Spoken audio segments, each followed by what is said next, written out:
Welcome once again to the Waters and Stanton video channel. My name's Peter Waters, G30JV, and I'm going to talk about the decibel. Now the decibel is something that you'll come across an awful lot in ham radio, and if you're a newcomer to ham radio, then you may be a little bit puzzled about the decibel, and I think it's quite an interesting subject because it can cause some confusion and misunderstanding, and perhaps if I just run through the decibel in sort of simple terms and give some examples, it may give you a better understanding of the decibel, because very often, particularly with antennas, you look at the specification and you read the dB gain, but perhaps you don't fully understand what the difference is, and that's the key factor to the decibel. Now the decibel goes back to 100 years or so, back to the days of the Bell Laboratory when they wanted to do measurements on telephony and telegraphy cables.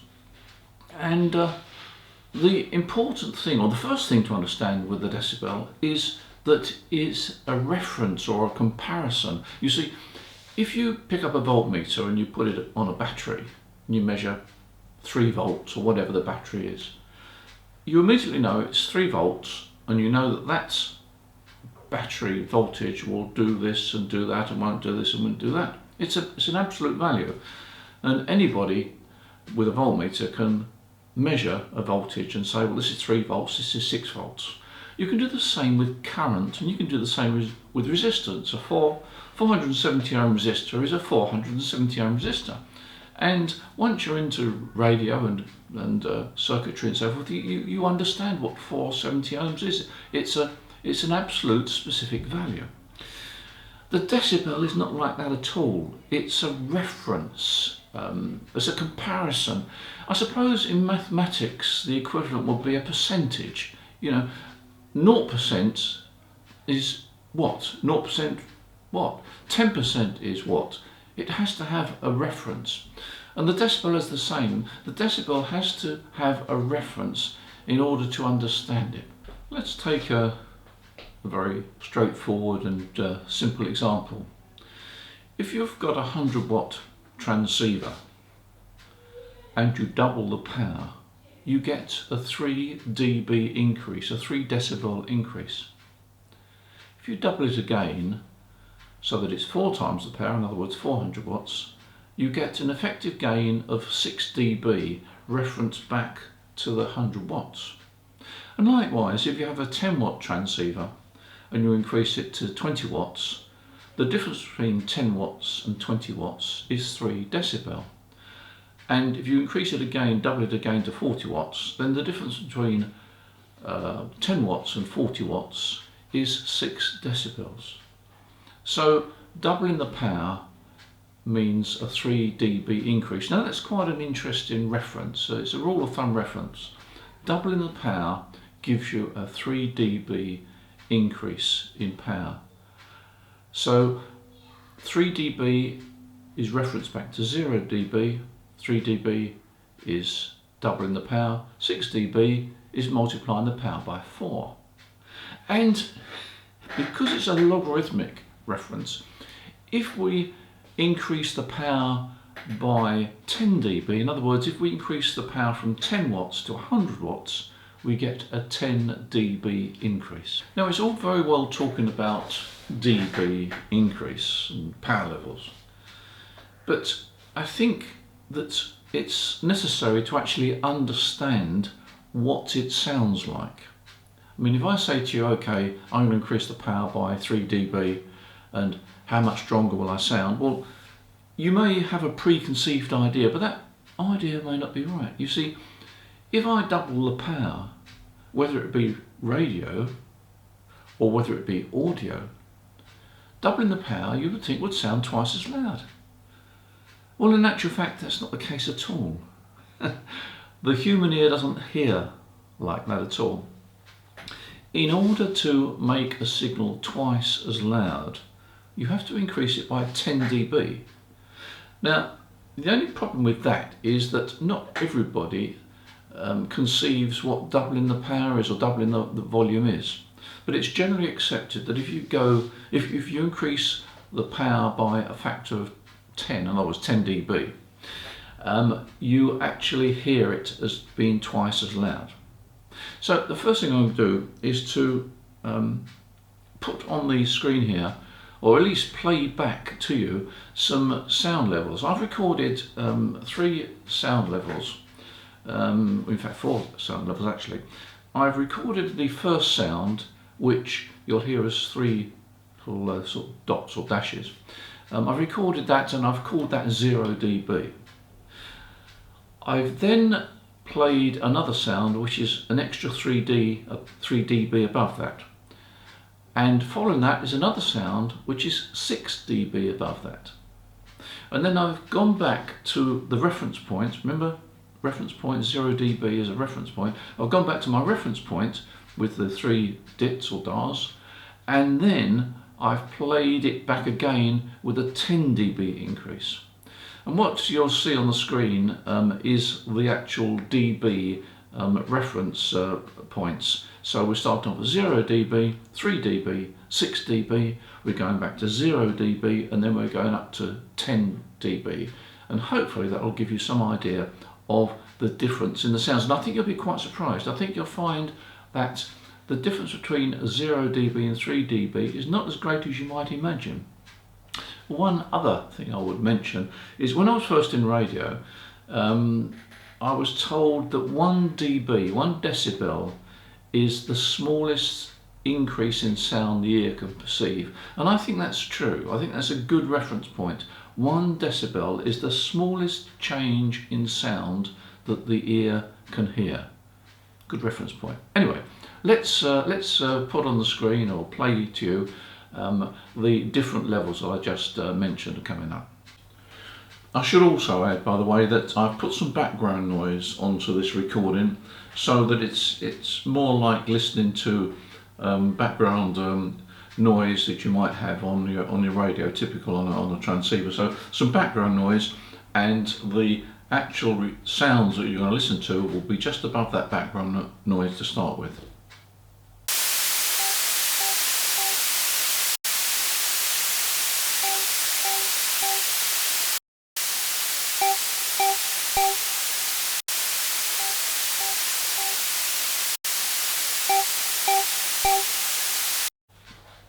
I think it's quite interesting to hear the differences in the sound levels, and I hope that will give you some idea of what a decibel increase of a certain amount actually sounds like.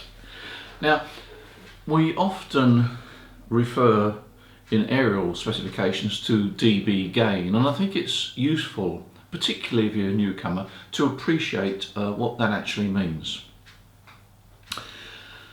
If you operate on VHF, there's a very cheap way of actually increasing your signal, and that is to use a Yagi antenna, in other words a beam antenna that has elements over and above the dipole driver.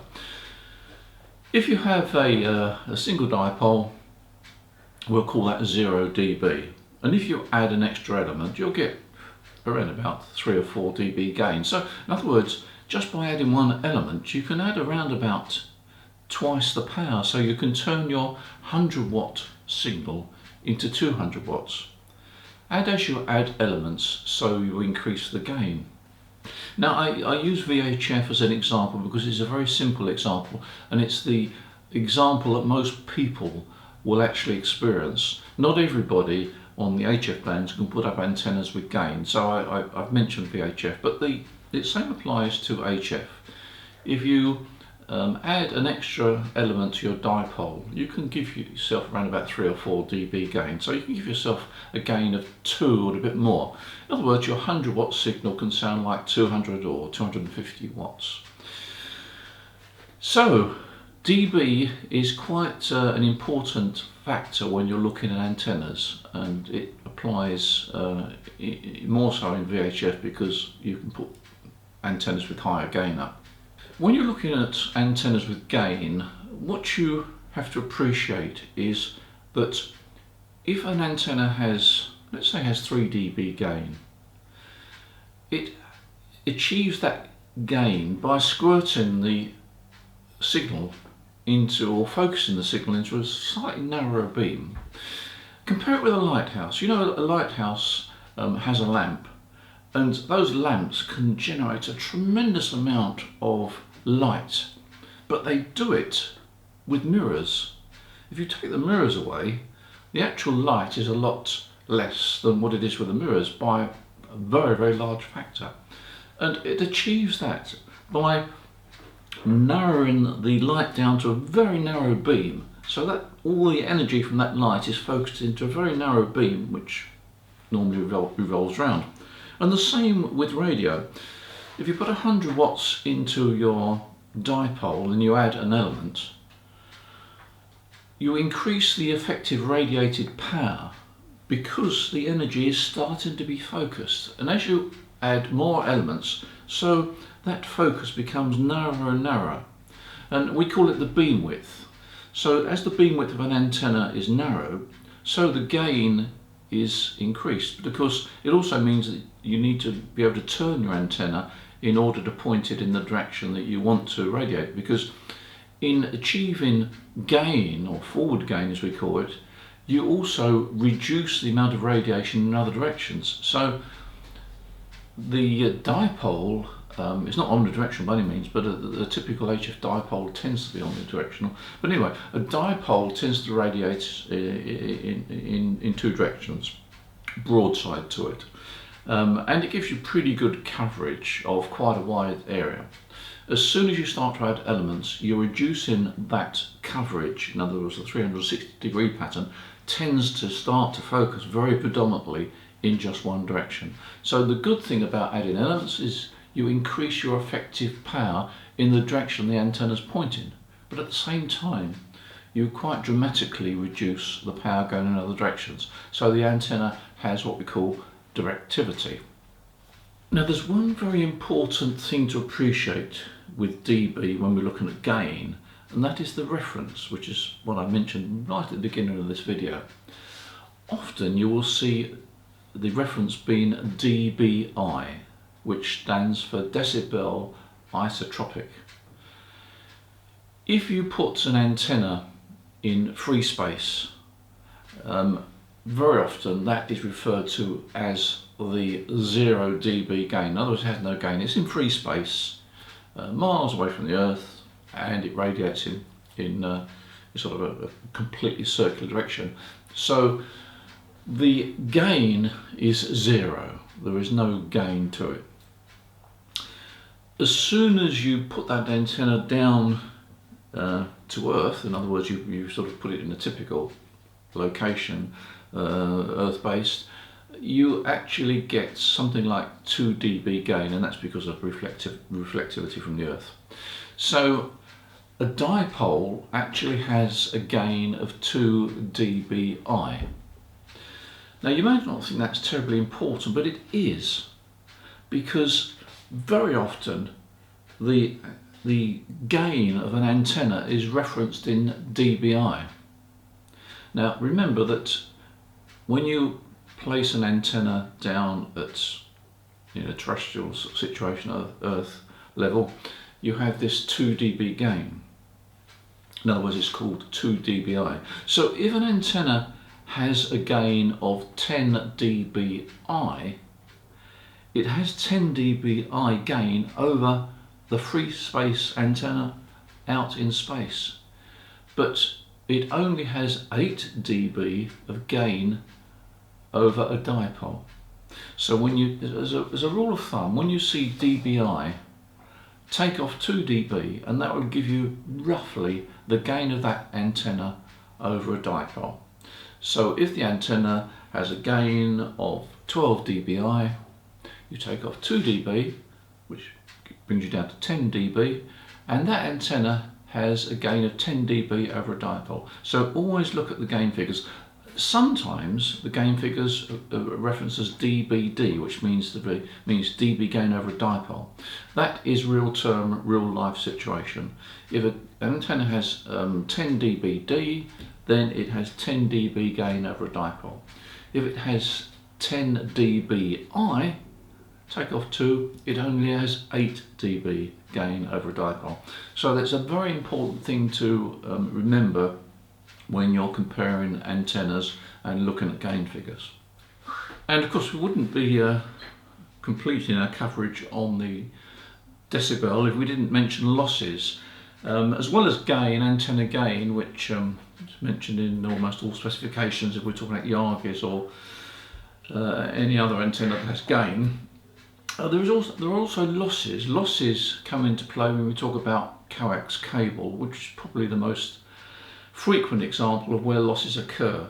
So like you'll get plus 3 dB gain if you double your power. If the coax cable has a loss of minus 3 dB over a 100-foot length, it means you're going to lose half your power. So if a coax cable has got a minus 3 dB loss on a 100-foot length, then your power at the far end is only going to be 50 watts when you feed it with 100 watts. So that is also another important thing to look at. And it's all proportional. So if 100 foot of cable gives you a 3 dB loss and you've got 200 foot of cable, then you're going to get a 6 dB loss. If you've only got 50 foot of cable, you're only going to get 1.5 dB loss. So if you've got 50 foot of cable and you've got a minus 3 dB loss at 100 foot, it's not too important. You've lost a bit of power, but you've only lost 1.5 dB. Remember, 1 dB is the smallest difference that the human ear can normally perceive. So losses as well as gains are measured in decibels. So going back to the beginning, dB is a reference. It has a logarithmic relationship, so 3 dB is doubling your power, 6 dB is multiplying your power by 4, and 10 dB is multiplying your power by 10. So yeah, 100 watt transceiver with an antenna which has a 10 dBd gain will actually radiate a signal of 1000 watts, but in a fairly narrow direction. Well, I hope that's helped you to understand the dB, the decibel. As I say, this is really for those of you that are perhaps new into the hobby.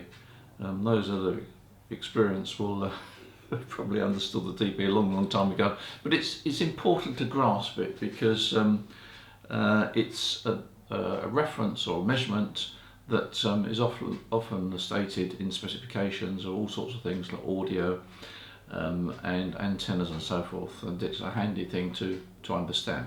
So there we are. Thanks for watching this video. We do appreciate you tuning into this channel, and down at Portsmouth we've got all sorts of goodies down there for you, whether it be antennas or transceivers or microphones or what. Be happy to hear from you. Go onto our website, hamradiostore.co.uk, which has got all our products there. If you've got any issues you want to sort of discuss before you make your purchase, then obviously give us a call. We're operating click and collect at the moment. We don't have the shop open. I think that's probably for fairly obvious reasons, but we do operate click and collect. So if you buy something on our website or order it over the telephone, you can then go to the shop in Portsmouth and collect it. You won't actually be able to get into the shop, but you will actually be able to pick the goods up from Portsmouth. But I think unless it's super urgent, most people are relying on the couriers. The couriers are generally speaking delivering the following day after they collect the goods, and that has proved very, very popular, of course, particularly if you live some distance away anyway. So don't worry about speed. It is pretty fast, and we use Parcel Force for a lot of our deliveries, and they've been very, very good.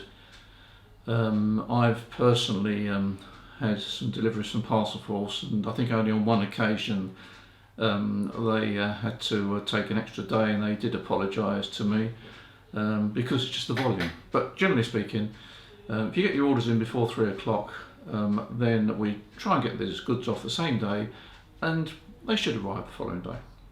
As usual, thank you for watching this video. Enjoy your ham radio, take care, keep safe, and we'll talk again soon. Bye for now.